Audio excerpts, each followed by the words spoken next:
Good morning. Today's first scripture reading comes from Isaiah chapter 40, verses 3 through 5. A voice of one calling in the desert, prepare the way for the Lord. Make straight for the wilderness a highway for our God. Every valley shall be raised up, every mountain and hill made low. The rough ground shall become level, the rugged places a plain. And the glory of the Lord will be revealed, and all mankind together will see it. For the mouth of the Lord has spoken. Today's second reading comes from John chapter 1, verses 35 to 51. The next day, John was there again with two of his disciples.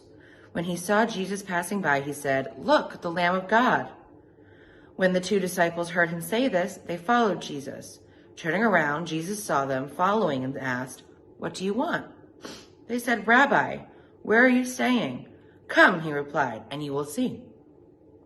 So they went and saw where he was staying and spent the day with him. It was about the 10th hour.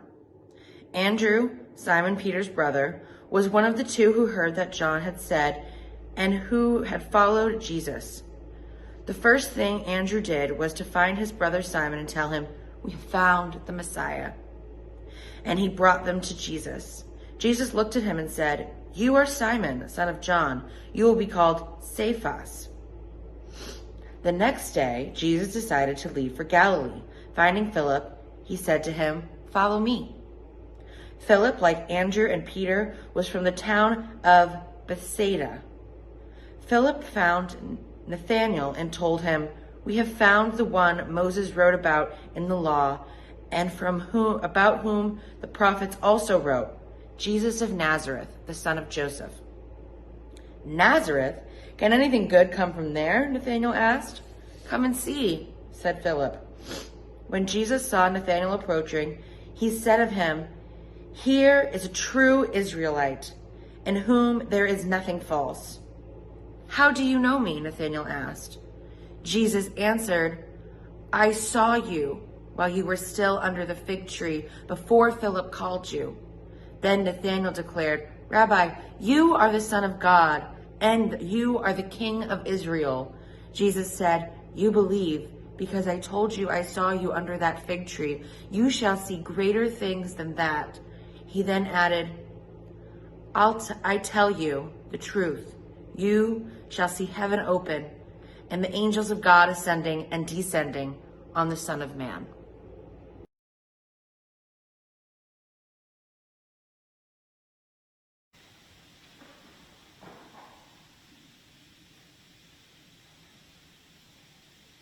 How's everybody doing? Good?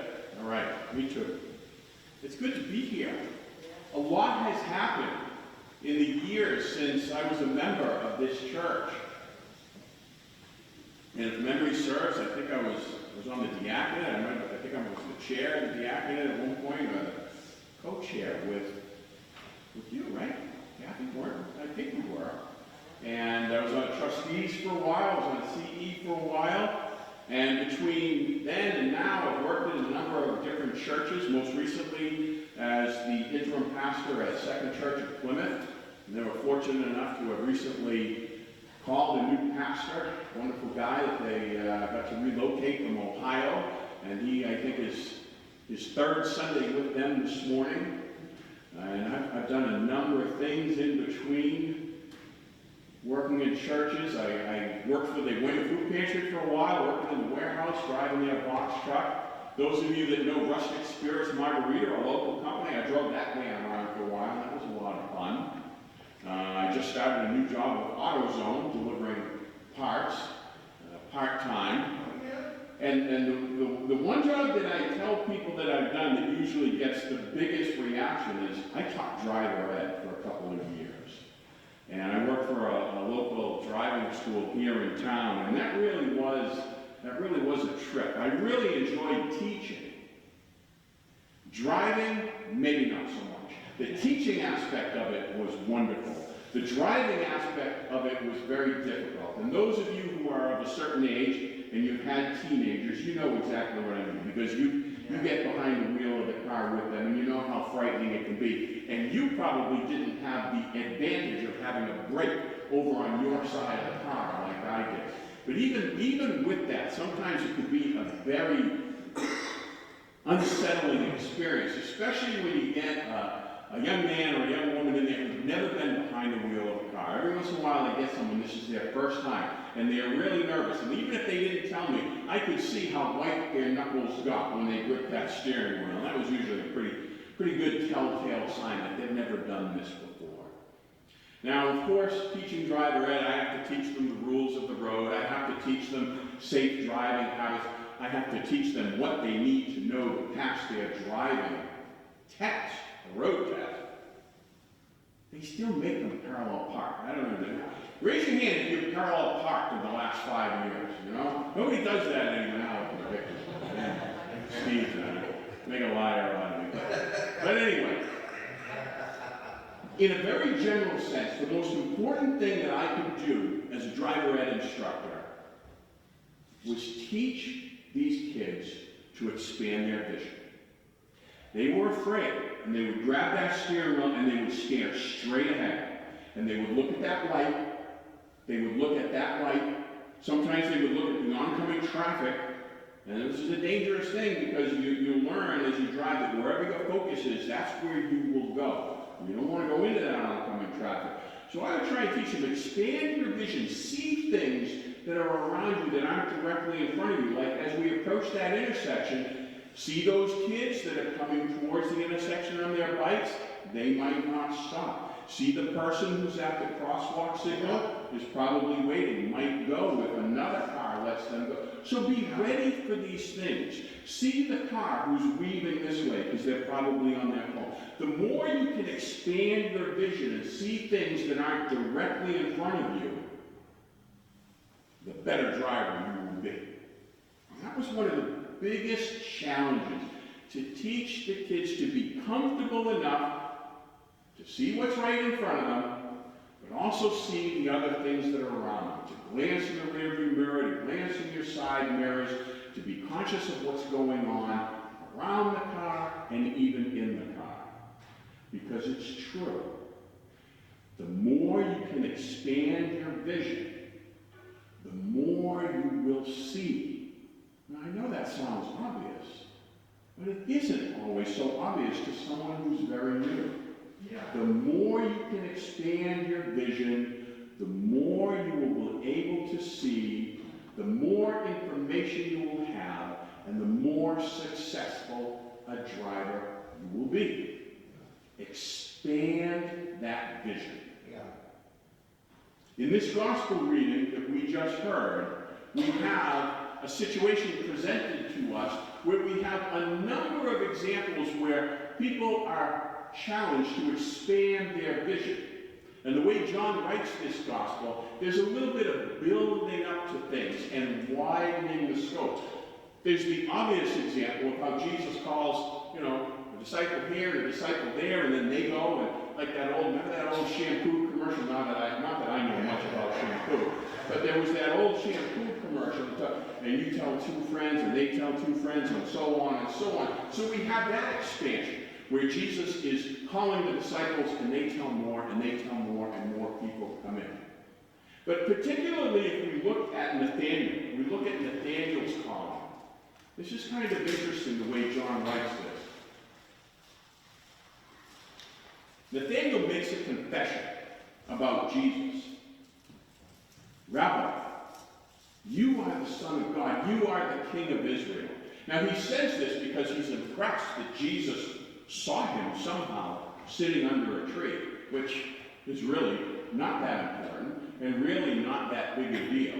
But you may be focused on that because it's kind of cool, and Nathaniel was probably really surprised by it. But what is really important in John's Gospel here is how Nathaniel makes that confession. Follow me on this. Rabbi. He focuses on who Jesus is in his earthly presence, a teacher, a singular teacher. And then he acknowledges him as the Son of God, still singular, but wider in scope that confession introduces the element of the divine. And then it's expanded even further when he acknowledges Jesus as the King of Israel. Because the King of Israel is a messianic term, a messianic title that acknowledges and confesses that this Jesus, who is a teacher, an earthly teacher, and also divine, the Son of God, is also the Messiah of an entire nation, the chosen people of God. So there is an expansion from the individual rabbi to the divine Son of God to the Messiah, the King of all God's chosen people. We have that expansion. And even what Jesus says to Nathanael is an expansion, because you wouldn't know this from just reading the English translation, but if memory serves me, it's the very last verse, 51. And when he says to Nathanael, he said to him, "Truly, truly, I say to you, you will see heaven open."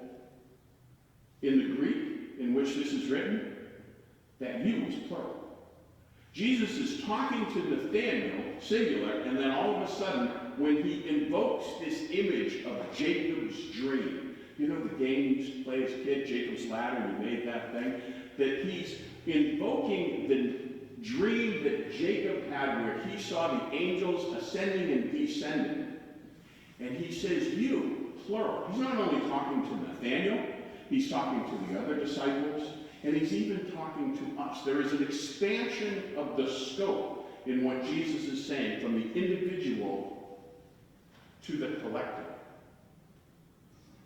So even reading John's Gospel, the more we expand our vision, the more we see, the more we understand. We do well as believers to pay attention to this message of expanding our vision so that we can see more, so that we can understand more, so that we can recognize more, and we can do more. We do well, both as individuals and as churches, to always seek to expand our vision. Tomorrow, we will celebrate Martin Luther King Jr. Day. Martin Luther King. That's right. Thank you for affirming me on that. I don't always get my days right. I was convinced yesterday was Sunday. And if I didn't catch myself, I would have shown up today. Today is Sunday. Tomorrow is Monday. And tomorrow will be Martin Luther King Jr. Day. And if you go on social media, you will see a lot of people post memes, or memes, as I like to call them, where people take a portion of his speech, the great "I Have a Dream" speech, and they acknowledge his great words and his great message and pledge to live according to that message. And then on Tuesday, most of us will just go right back to living the way we did the day before. It won't really have too much of an effect. But it is a very important message to acknowledge, not only this weekend, not only on Monday, but all the time. But one of the things that I would challenge all of us to do is to expand our vision when we look at this great speech that Reverend King has given us. A lot of people focus on his most excellent notion that we need to focus not on our outward appearances, but who we are.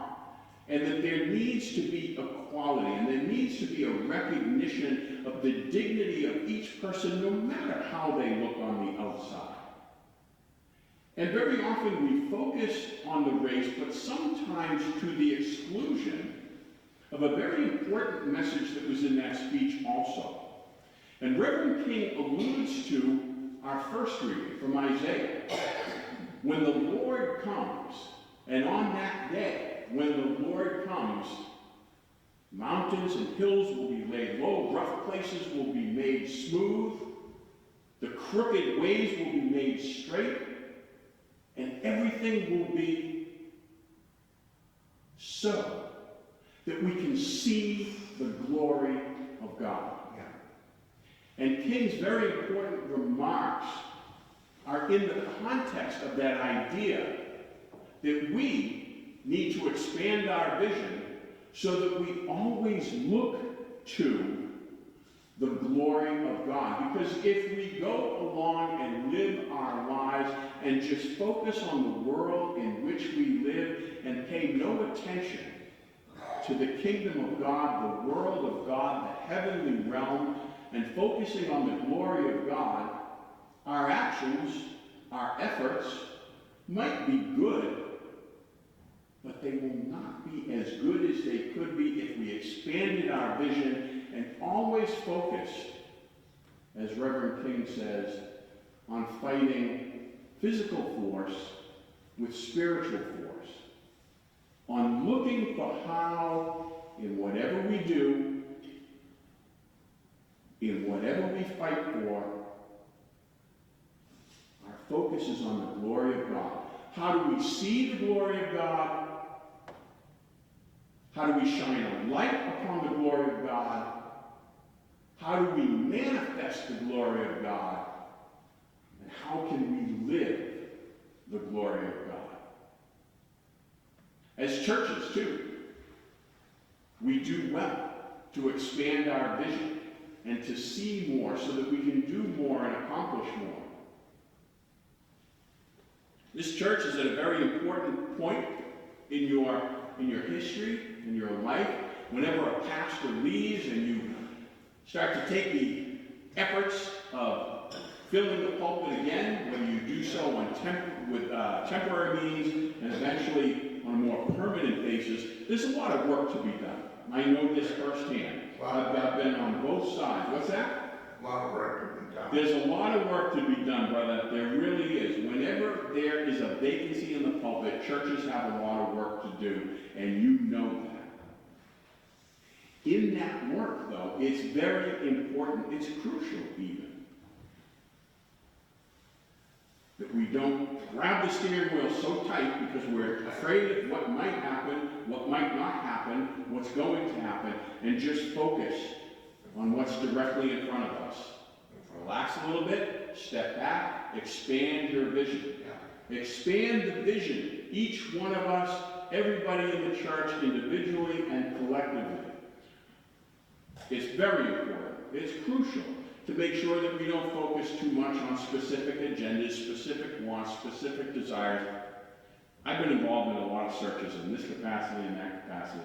And I have yet to find a church that doesn't say, okay, in the new pastor, what we really want is someone really dynamic, who preaches well, who has a lot of energy, who will visit everybody wants that, right? Nobody's going to say, well, we want somebody who's really low key, has no energy, really doesn't preach very well, is horrible with children, and won't visit anybody. Nobody wants that. Everybody, it's like when you watch the football games, if you watch like the playoffs, and I'm always amused when the talking heads say, well, I think in order to win today, what the Patriots need to do, they want to get out to an early start. They want to score early. And they want, really? Who does it? What team says, I think we want to let them get up by 21 points. Last night's game notwithstanding. But every church wants the same thing. You want dynamic, effective leadership. So don't worry about that. Instead, focus on the wider picture. How can this church, how can we, individually and collectively, see the glory of God, shine a light on the glory of God, manifest the glory of God, and live the glory of God? When we look at that picture from a wider perspective, and we recognize who we are as a church, as a fellowship of gathered believers, and where we fit into God's plan, just like that brand new driver ed student, we can accomplish more, we can see more, we can do more. When we include in our vision, when we include in our stand, what is God's plan? How can we participate in it to show His glory? To show His glory to the world So that as Jesus said, we will see greater things than these. We will see angels descending and ascending. We will see the glory of God. And we will see the vision that Reverend King had for us as people, as a nation, as believers. Not to our own glory, but to the glory of Him who loves us, who created us, and who will guide you through this process, through this transition, if we focus on His glory.